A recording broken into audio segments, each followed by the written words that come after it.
নমস্কাৰ কৃষক বন্ধুসকল, আপোনালোকক স্বাগতম জনাইছোঁ। আমি আপোনাৰ যিসকল কৃষকে বৰ্তমান কল খেতিৰ লগত জড়িত হৈ আছে, তেওঁলোকে নিশ্চয় কিছু তেওঁলোকৰ অভিজ্ঞতা আছে। যিসকলে নতুনকৈ কলবাৰী স্থাপন কৰিম বুলি ভাবিছে আৰু এই কলবাৰীৰ পৰা যথেষ্ট উপাৰ্জন হয়, তেওঁলোকে জানে যিসকলে কৰি আছে।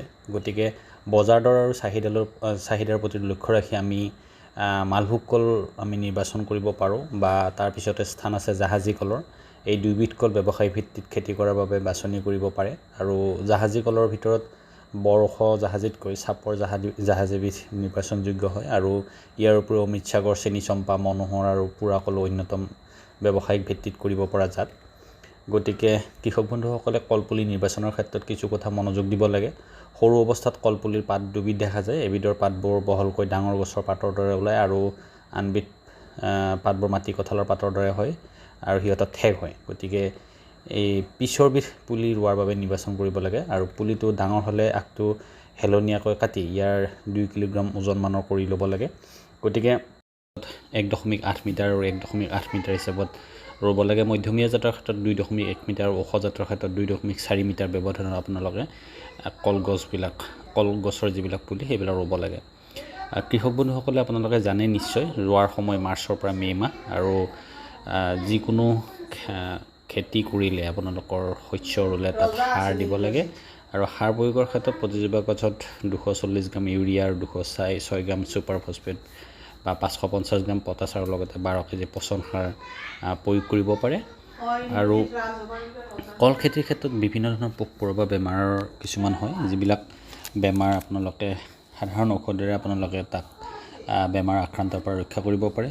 তাৰ ক্ষেত্ৰত কিছুমান গা গছ বিন্ধা কৰাৰ পোক থাকে। এনেকুৱা ধৰণৰ পোকে কলগছত আক্ৰমণ কৰি কলগছজোপা মাৰি পেলাব পাৰে। গতিকে এই কলগছজোপাৰ সময় কলগছৰ কোমল অংশটো খাই পেলাই এই পোকটোৱে। গতিকে গছজোপা লেহুকা হৈ পৰে। ঠিক আছে, তেতিয়া আপোনালোকে এনেকুৱা ধৰণৰ পোকবিলাক নিৰ্মূল কৰিব লাগিলে আপোনালোকে 1 মিলিলিটাৰ মালাথিয়ন 50 EC যিটো বুলি কয়, 1 লিটাৰ পানী হাৰত প্ৰতি লিটাৰ পানী হাৰত গছজোপা ভালদৰে তিতি জকাই স্প্ৰে কৰি দিব লাগে। আৰু ফলৰ বাকলি খোৱা পোক এটা হয়, যিটো নেকি আপোনালোকে কুমলীয়া অংশ লগে লগে যেতিয়া হ'ব তাৰ লগে লগে কুমলীয়া অংশটো খাই পেলাই, ফলত কলবিলাক ফাপৰে উঠাৰ দৰে বা খহটা হৈ পৰে আৰু দেখিবলৈ ভাল নলগা হয় দেখাত। এনে কল পকতে পলম হয় আৰু পকিলেও আক্ৰান্ত অংশ টান হৈ থাকে। গতিকে এনেকুৱা ধৰণৰ কলৰ যদি বেমাৰ আপোনালোকে দেখা পায়, গতিকে কলৰ দিল মেলাৰ লগে লগে 1 মিলিলিটাৰ মালাথিয়ন 50 EC বা প্ৰতি লিটাৰ পানীৰ লগত মিহলাই স্প্ৰে কৰিলে এনেকুৱা ধৰণৰ বেমাৰৰ পৰা ৰক্ষা কৰিব পাৰে। বেমাৰৰ উপদ্ৰৱৰ পৰা বিভিন্ন ধৰণৰ বাঞ্ছিত বুলি কয়, বিভিন্ন ধৰণৰ বেমাৰ, পানামা বেমাৰ বুলি কয়। এইটো এটা বৰ কলৰ মাৰাত্মক বেমাৰ। গতিকে এই বেমাৰ হ'লে পাতবোৰ হালধীয়া হয়, পাতবোৰ ভাঙি হাউলি পৰে, গছজোপা আধাতে ভাঙি পৰিব পাৰে, গোটেই শেষত কলজোপা মৰি থাকে। গতিকে আপোনালোকে এটা কথা মনত ৰাখিব যে আমাৰ যিসমূহ উদ্যান শস্য আছে, এই উদ্যান শস্যৰ পৰা যথেষ্ট আপোনালোকে উপাৰ্জন কৰিব পাৰে যদি অকণমান সময় আপোনালোকে যদি দিয়ে। 1 বিঘা মাটিকালিত আপোনালোকে নিশ্চিতভাৱে 411 জোপা 400ৰ পৰা 400 আপোনালোকে চাপৰ জাতৰ কলপুলি ৰুব পাৰে, যিটো নেকি আমাৰ জাহাজী, মালভোগ কল ইত্যাদি।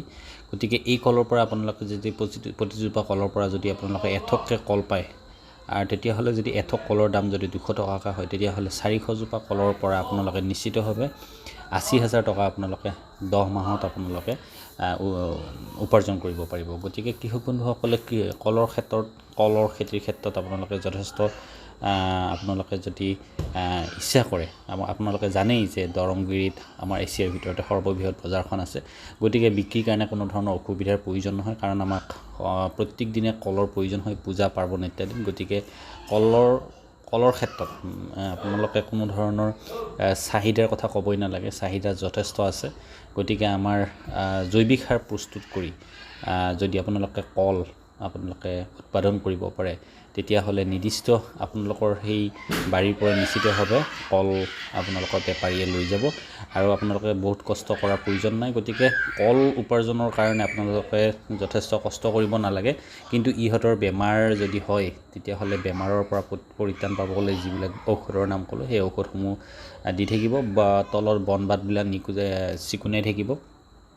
আৰু বিশেষ ক্ষেত্ৰত কিছুমান কলৰ পৰা আপোনালোকে কলৰ ডিলো আপোনালোকে পাব পাৰে কলডিলৰ পৰা যথেষ্ট পৰিমাণৰ আইৰণ পায় গতিকে এই ক্ষেত্ৰত কলডিলো আপোনালোকে বিক্ৰীৰ বাবে আপোনালোকে ব্যৱহাৰ কৰিব পাৰে গতিকে কল উৎপাদনৰ ক্ষেত্ৰত আমাৰ অসমখন এতিয়াও বহুত পিছ পৰি আছে গতিকে আমাৰ কৃষকসকলে এনেকুৱা ধৰণৰ খেতি কৰি যথেষ্ট লাভৱান হোৱাৰ থল আছে